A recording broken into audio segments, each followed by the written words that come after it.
UCB Life Issues with Paul Hammond. And as always, a very warm welcome to this week's Life Issues.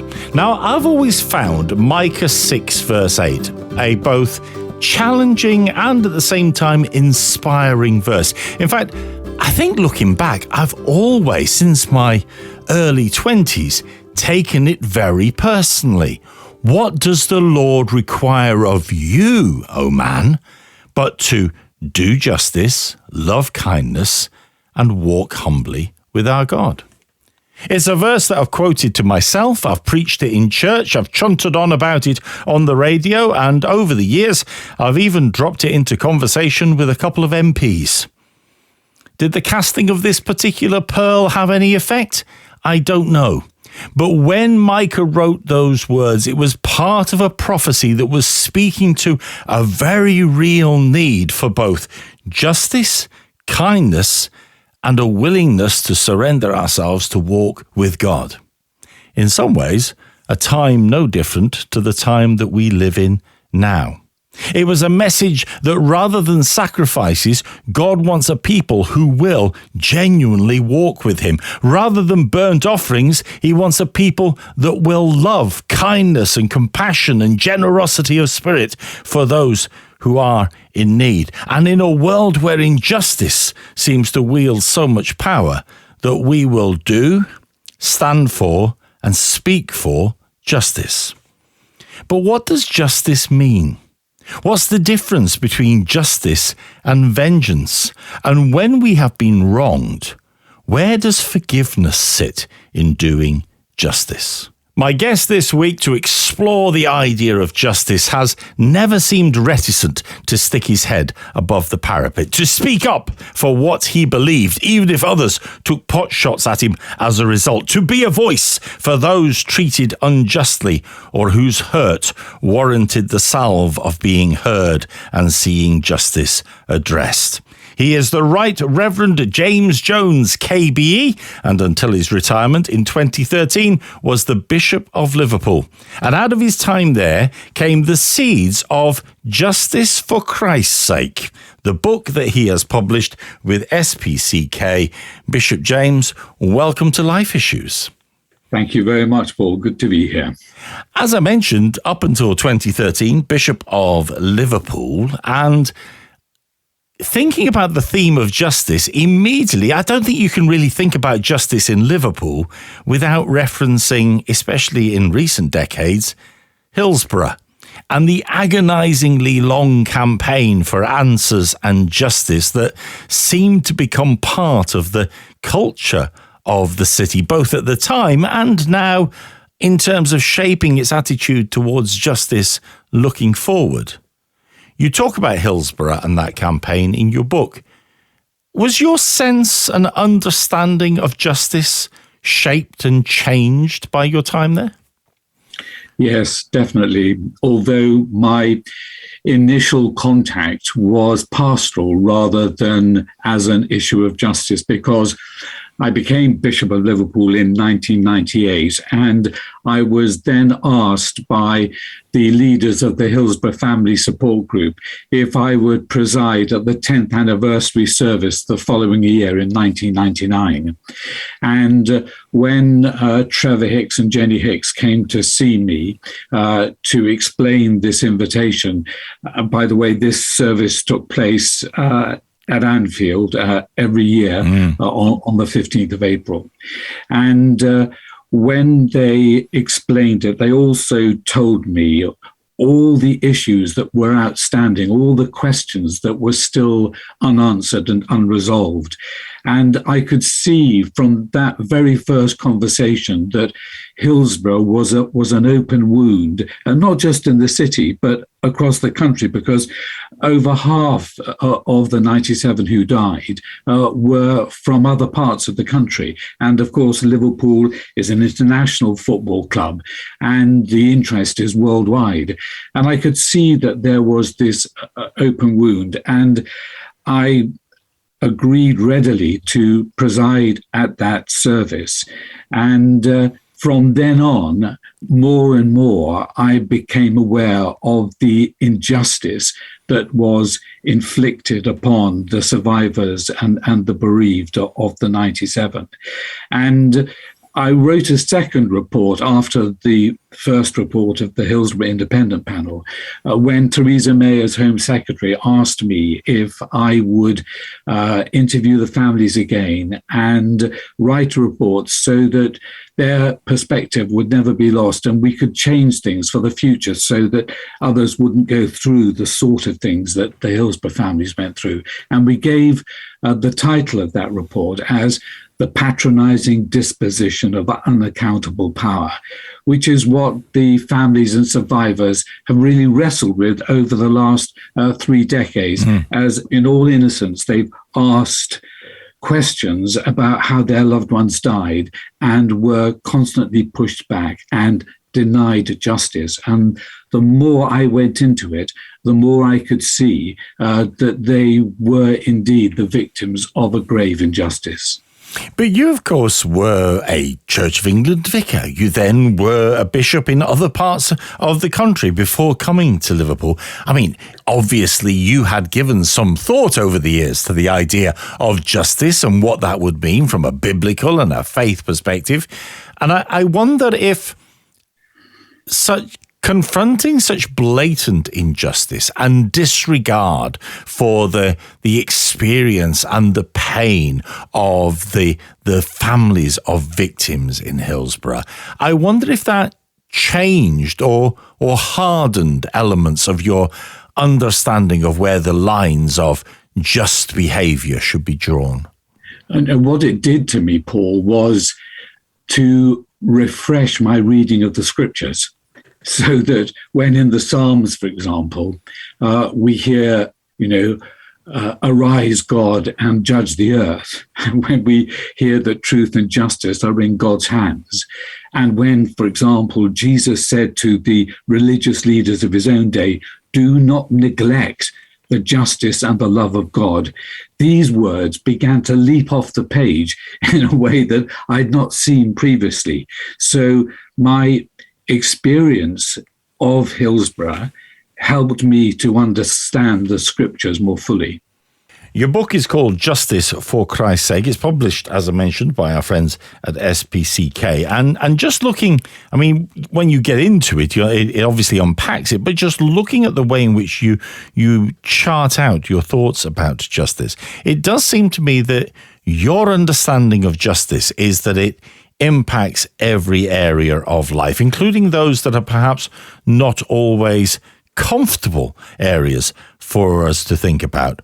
How do you define justice, and what would you say it is about this concept that is so important for you?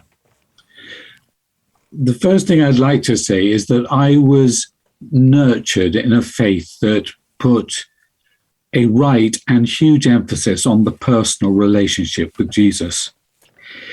And the call to act justly was secondary to that. But what I came to realize is that how can a person be reconciled through the cross of Jesus Christ to the God of justice and mercy and not be caught up in the dynamic of acting justly and loving mercy and walking humbly with God? So that personal faith, if you like, broadened out to understand that they were actually two sides of the same coin, and that personal faith and social justice were actually hand in hand. And it made me think seriously, what did I mean when I used the word, justice, or the phrase act justly? And I've often asked people for their definition of justice, because many people say, oh, well, we want justice. Well, what does that mean? And through a theologian, I came across a definition of justice from the 4th century by a North African philosopher, apologist called Lactantius. I'd never heard of him, frankly, but when I was told about him, when I got his book, I could see that his definition of justice really rang true with me and with Scripture. And this is his definition. The whole point of justice consists precisely in our providing for others through humanity what we provide for our own family through affection. And that sets a very high bar for acting justly. But it's that high bar that I think we, as the children of God, are called to. And when you look at society, a society that has become perhaps increasingly splintered and increasingly isolated, whether it be in the small family group or whether it be as individuals, as we have withdrawn from one another, what impact does that have on that sort of concept of this is how we make a just society, by extending what we give to local situation through affection to a wider situation through respect for humanity? One of the sad aspects of the current political discourse is that there is very little talk about justice. And I believe that we need to recover the centrality of justice, to our political debate. And I hope that this book that I've produced might contribute to that debate. After all, one of the very first phrases that a child ever learns or expresses are these words: "That's not fair." If you deny them their turn in a game, or if you share out a box of Smarties and do it unevenly, the child will come to you and say, "Listen, that's not fair." Now, where do they get that from? Is that how they've been nurtured? Is that nature? But what I believe, and I think Scripture supports this, is that part of our humanity is that within each of us, there is not just a spiritual instinct to find God, there is a moral instinct to do what is right. And for those of us who follow Christ, we believe that the source of that intuition, that moral intuition, is God himself, who's put it into our hearts. And the greatest expression of living out that moral instinct is Jesus himself.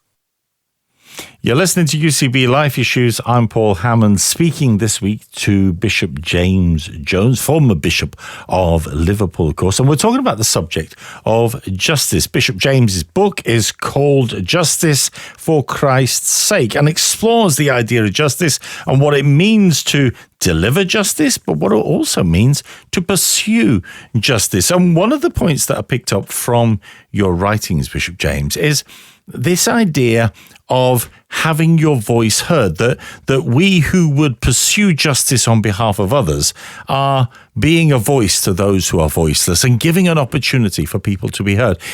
Is there a sense in which, and your experience of the discussions around Hillsborough, that actually simply knowing you've been heard adds to people's sense that they are finding justice, truth, and an outcome that enables them to move forward? I think that's right. My own experience as a pastor, as well as somebody who has fought for truth and justice on behalf of others, is that listening to somebody and taking them seriously is an important part of the journey. What I'm very aware of is that very early on in my work as chair of the Hillsborough Independent Panel, family members would say to me, "Bishop, this is the first time that we've ever been taken seriously. This is the first time that anybody's really listened to us." And it was clear that the very process of listening and taking people's questions seriously was an affirmation in itself. That, of course, didn't provide any solace or consolation, because ultimately what was needed was truth and justice. But the process of listening is therapeutic. And, if we think about the present inquiry into the pandemic, one of the things that I have said to those who were involved in that inquiry is that you mustn't underestimate the therapeutic value of the inquiry, because simply listening to people in itself is valuable, worthwhile, and affirming. You still need the answers to their questions, but taking people seriously does have a therapeutic value. You entitled your book, as I said earlier, Justice for Christ's Sake. When we think about justice and God, I wonder if we could start by unpacking that title a little bit as we start to think about God's view of justice. So what was your thinking when you called it that? Because the one person who has walked the face of this earth who could be called a just person is Jesus. And I go back to those words from Luke's Gospel, where Jesus is reported to have challenged the leaders of his own society when he says to them, do not neglect the justice and the love of God. And lots of people talk about the love of God, not so many talk about the justice and the love of God. And there is Jesus holding these two ideas, these two realities together. And if we take the words of Jesus seriously and as authoritative in our own lives, then we cannot neglect the justice of God. Because if we do, then we are denying God's call upon our lives. I suppose for some people, there's an inclination to link the justice of God with the judgment of God and the sort of hellfire damnation preaching that is sometimes stereotyped around some parts of Christianity. It carries that sort of overtone to it, doesn't it? What's your response to when people think the justice of God is always about condemnation?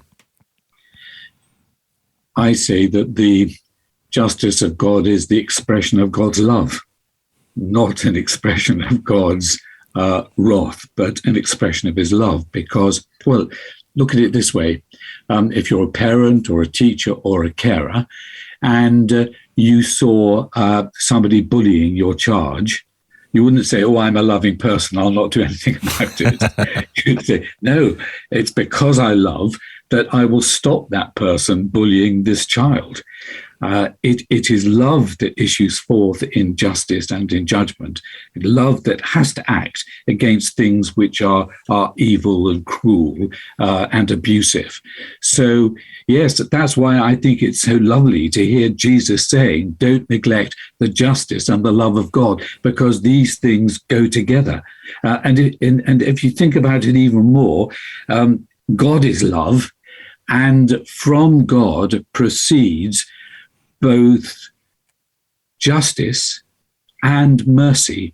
And it's justice and mercy that are the opposites of each other. Both justice and mercy flow from love, which is why I was delighted that halfway through writing the book, I realized that the last chapter on justice had to be a chapter on mercy. And it is mercy that liberates us as children of God. We do live in a world that often feels unjust, though, don't we? And for those, especially those outside of faith, if they want to point the finger at Christianity and Christian ideas of God of love and of justice and of mercy, very often they will point to the world and say, but look, Bishop, the good suffer while the wicked prosper. As you know, where's the justice in that? That's why I wrote a chapter on suffering, because that is where people feel the unfairness of life. When you suffer, I think you often imagine that you must have done something wrong, which is why you're now suffering. And then when you think about it and you see other people, especially people who may not live such good lives, seeming to have such a fantastic time, you can think, well, where's the fairness in that? And there's no answer to that question in this life. Only in eternity will, I think, we begin to understand these things. The challenge, I suppose, in the end is that we all suffer in one way or another, mentally, physically, spiritually, emotionally. And we can suffer either with God or without God. And what Jesus presents to us is a God who himself suffers and understands everything that we are going through. And that's why in the chapter on suffering, I offer a number of stories, both personal and imaginative, that help us to understand where God is when we do find ourselves suffering in such an unfair world. Is part of the problem that when we think about God and we think about justice, we envisage his justice in our temporal terms and within the confines of our current experience, rather than the bigger picture that is not just our entire life, but is the whole of history? I think that's entirely right, and a good perspective with which to view the difficult things that happen in our life. One of the illustrations I use in the book about, how do we hold together our free will and the sovereignty of God? And I ask people to imagine a master painter at work on his canvas. But not only is he a brilliant painter, he's also a lovely grandfather. And as he's painting away, the grandchildren all around him, daubing their fingers in the palette of paints and smudging his beautiful creation on the canvas.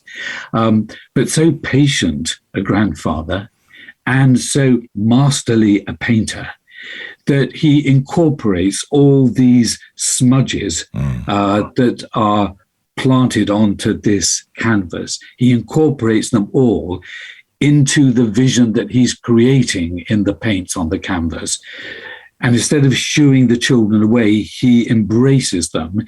And indeed, all their daubings add to the depth and to the texture of the painting. Now, that's not a perfect analogy, but it gives you some picture of how God might incorporate some of the difficult things that happen to us in this life.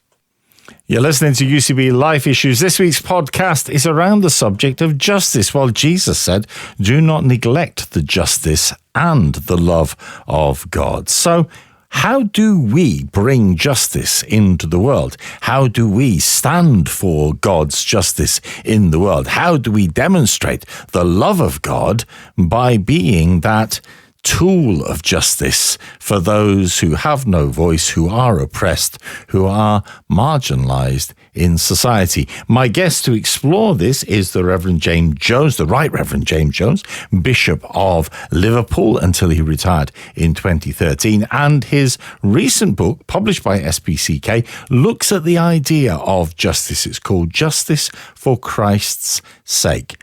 And it would be fair to say, Bishop James, that over the years, you've done a fair bit of pursuing justice and might even say fighting for justice. How far should we go? How determined should we be to pursue justice, especially for those who cannot pursue it for themselves? I was invited to do a prize giving not so long ago, and I was really quite nervous about it because although I have children and grandchildren, I'm very conscious of not being on the same wavelength as teenagers, and I worried about what I would say. I began by telling this audience of young people, with some of their parents there too, that I'm not here tonight to tell you to fulfill your dreams. I'm not here to tell you to be the best person that you can possibly be, the sort of things that you do here at prize givings. I said, I'm here just with one idea, and it's this, that wherever you go and whatever you do in life, be fair. Just be fair. And I was amazed. I was taken aback with the applause that came to that little rule of life. And you asked me, how far we should go in pursuing justice and doing justice. That's where it begins, that in everything that we do, just be fair. In every conversation, be fair. In every action, in every decision you have to take in your work or wherever, be fair. And if we have that commitment, which is act justly, then other things will follow from it. And whichever situation God leads you into, and whichever group of people God calls you to be with, then lead simply by being fair. That's a pretty big aspiration, though, isn't it? I mean, because when you start to think about it, there are so many areas of life where unfairness is the order of the day. I mean, you start looking around the way in which, I mean, think of some of the areas that you have got involved with over the years, things like the criminal justice system and prisons and so on. You talk in the book about the way in which we relate to other faiths, and particularly our attitude towards Islam. You talk about race in the book as well. I mean, all these things are areas which we can come into contact with, but it's also easy to pass by on the other side from. So I suspect I know what you're going to say to this, but how intentional should we be about crossing the road to identify the place of injustice so that we can not only be fair, but call on others to be fair? Great question, and not easy. I'll give you one example. The Muslim community in Liverpool wanted to create an Islamic cultural and education centre. And they came to me and asked me, as their bishop, they said, to be one of the patrons. What should I do as a Christian leader? And as I thought and prayed about it, what came clearly through to me is the second great commandment: love your neighbour as yourself. How could I be neighbourly to my Muslim friends in Liverpool? Well, by helping them with their cultural and education centre. And how can I, as a Christian leader, help to build a society that is fair to all its diverse members? Well, that led me to act justly and to say yes, and to help in building that cultural centre. But in fairness, Bishop, there are plenty, and you and I have been knocking around the church for a fair while now. There are plenty of situations where Christian leaders, church leaders, would have expected you to have said no, where there would be an expectation for you to distance yourself from another faith in terms of endorsing or appearing to support their campaign to build their representation within a community. There are many who would find an excuse not to act fairly in that situation. I understand that, and we mustn't compromise our own convictions. Neither must we compromise the convictions of others. But it is better to have conversation and dialogue with our neighbours as friends and not as enemies. And that's the question, and that was the question for me. How do I develop our friendship in that community in Liverpool? And I was quite clear that that was my calling, to fulfill the second great commandment and to love my neighbour as myself. Can we explore Luke 18 for a moment? Because I know it, within the context of justice, this is something that you have used, it has spoken to you, it has inspired you. The parable, and maybe ask you to briefly retell it for us, but the parable of the unjust judge and the widow who asks again and again, grant me justice. Well, this is a great example, Paul, of how my own involvement with the Hillsborough struggle for truth and justice refreshed my own reading and understanding of Scripture. Because up until that point, I had thought that the parable in Luke chapter 18, the parable about the widow, was a parable about prayer. Well, it is about prayer, but it's more than that, because the word that keeps being repeated in the parable is the word justice. Grant me justice. Grant me justice. And as you have rightly paraphrased, this woman comes to the judge with her cause for justice, and we're told that the judge or the judicial system in that story couldn't care less about either God or the woman or anybody else. But because she would not give up, he in the end yielded to her request for justice. And at the 27th anniversary of the Hillsborough disaster, I was asked to give the address. And I told everybody how every day for 3 months before we produced the Hillsborough Independent Panel report, I read this parable in my daily prayers. And I told the story in the way that you have done. And when I said that here was the widow that had come to the judge, but he couldn't care less, I then added very emphatically, but she would not give up. And with that, the audience in the stadium stood and applauded.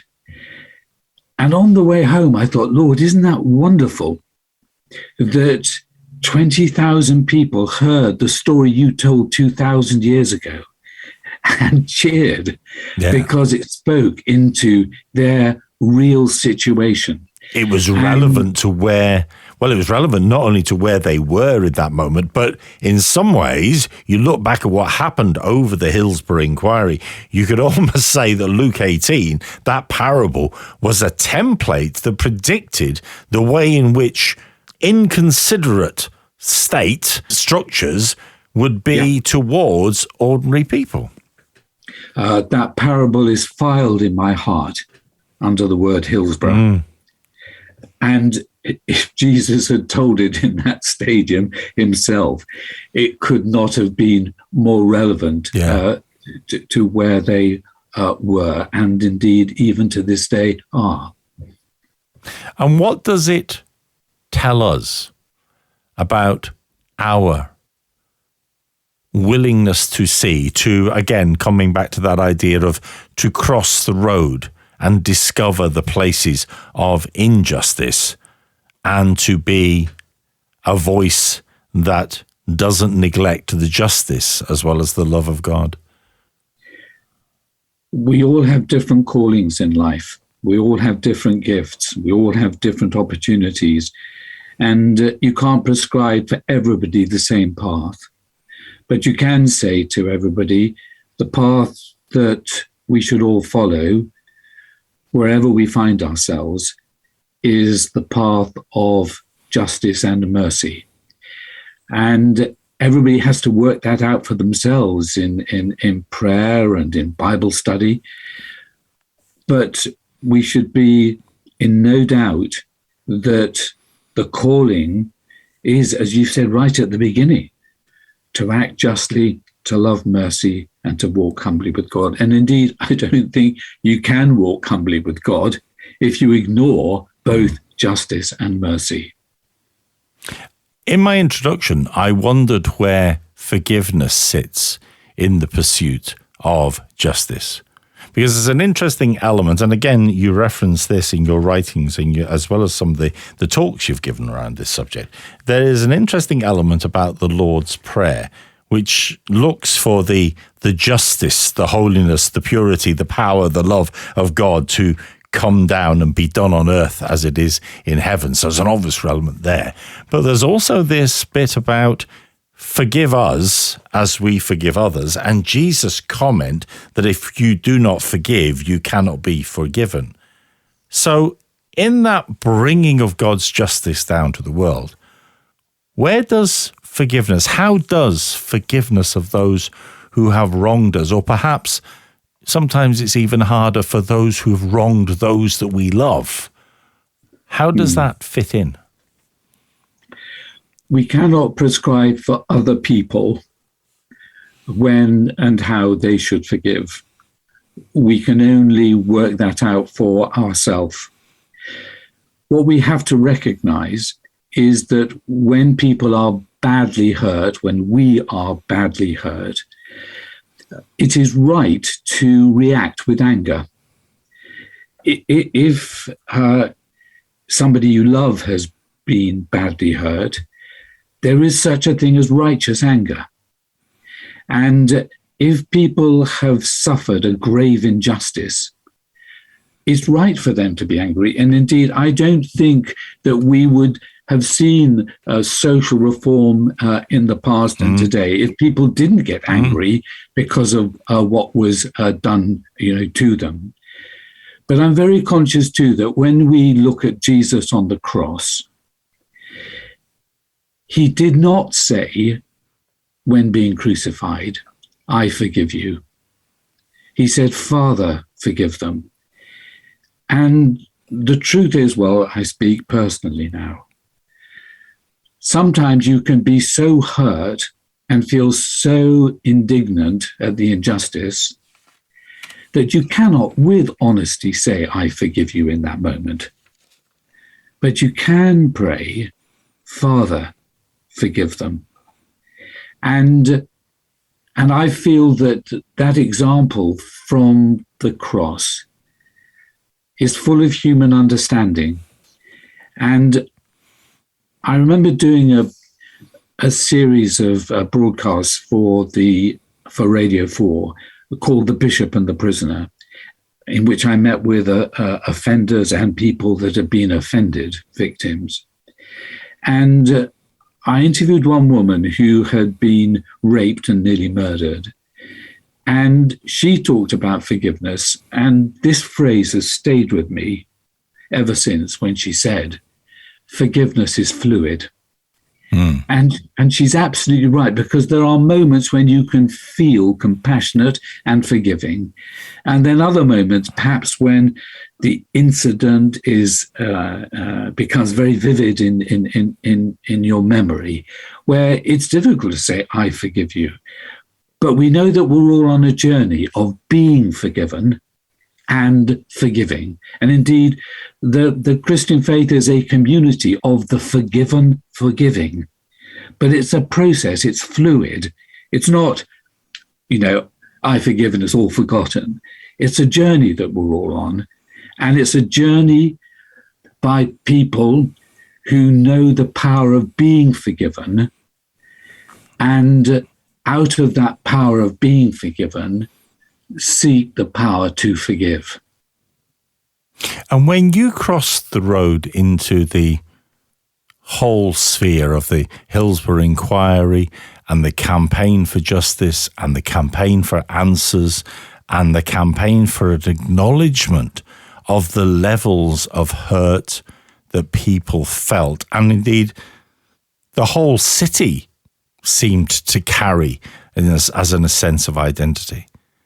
Were there times, as you heard the things that you did, when you saw the responses that you did, when you saw the unwillingness of some people to give a straight answer, were there times when even for you, as a bishop, you felt unable to say, I forgive, and had to pray, Father, forgive? For me, my involvement affected me emotionally, spiritually, physically. 2/3 of the way through chairing the Hillsborough Independent Panel, I was diagnosed with the need for a triple heart bypass. And I remember when I had my, tread test and was told how serious it was, the first question I asked the consultant was, will I still be able to do Hillsborough? I felt that caught up in it, that I wanted to be able to finish the task that I had started. And I was glad that through the amazing skill of the surgeon and the nurses, I recovered and was able to complete the task, which of course I did with a panel of experts who were outstanding in their field, and clearly my emotions they rose and fell throughout that time. Yeah. And even to this day, I feel for and with the families and the survivors. And I was affected, have been affected, and will forever be affected by being in the company of the families and survivors. And I suppose I'm reluctant to talk about it because what I experience is nothing compared with what the families and survivors have been through and continue to live with. But you do enter into the trauma of what you're investigating, and it does affect you, and so it should. And that is part of the sacrifice, I suppose, that we should all be willing to take on to some degree if we are to take Jesus' words to heart when he said, do not neglect the justice and the love of God. There is a sacrifice element. Well, there is, but I'm more aware of the fulfillment rather than the sacrifice, to be honest. I shall never forget the day, 12th of September, 2012, when the families gathered in Liverpool's Anglican Cathedral, 250 family members, to hear the report of the Hillsborough Independent Panel. And I chaired that meeting. We had two presentations, one from Phil Scraton, the academic, and one from Bill Kirkup, the medical director, who both served on the panel. Bill was able to tell the families that 41 of the 96, now 97, might have lived had the emergency response been appropriate. I remember at the end of the day going to the chapel that had been set up in the cathedral for the families to retreat to during the day. And I went there and I said at the end that I thanked the families for their extraordinary forbearance, for the way they'd heard what was bittersweet, because it was bitter. They had to relive that terrible day, but there was a sweetness in that they were now vindicated. All the questions that they had asked were now answered, and they were vindicated in their cause of seeking truth and justice. And I said I was now going to remember the 96 and to pray that truth and justice would prevail in God's world. I think that's the one time in the years that I spent doing the panel that I mentioned God. And I walked to the end of the cathedral into the chapter house that had been set aside as the chapel for the day. And I knelt in the bishop's stall.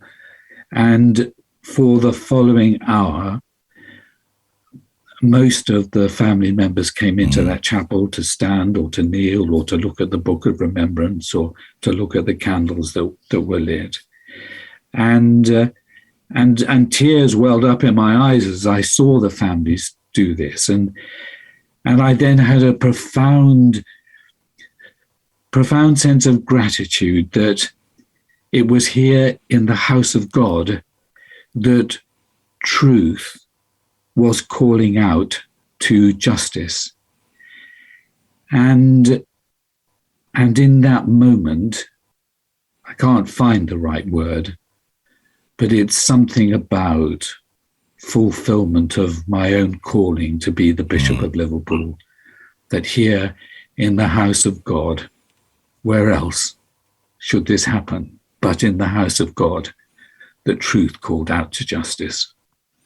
The reality is that the outworking of our faith and our relationship with Jesus is a call to love, to be compassionate, to care, to serve, so many different things, to pursue spiritual reality, to grow in grace and faith, to become disciples, all those things, but also to do justice, to strive for justice, to be a voice for the voiceless, to represent those who are marginalized, to be a pursuer of God's heart for truth and justice, as well as love in the world.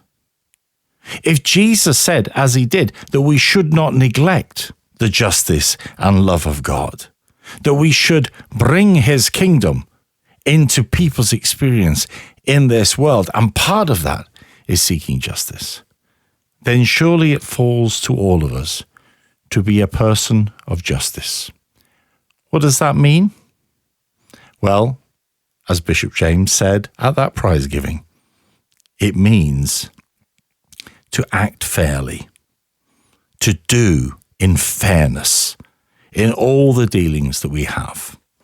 And perhaps as well, when we see on the other side of the road, if I might mix my parables for a moment, acts of injustice, that rather than pass by, we cross over, we get involved, we carry the burden, we see the fulfillment of God's grace and God's justice in this world.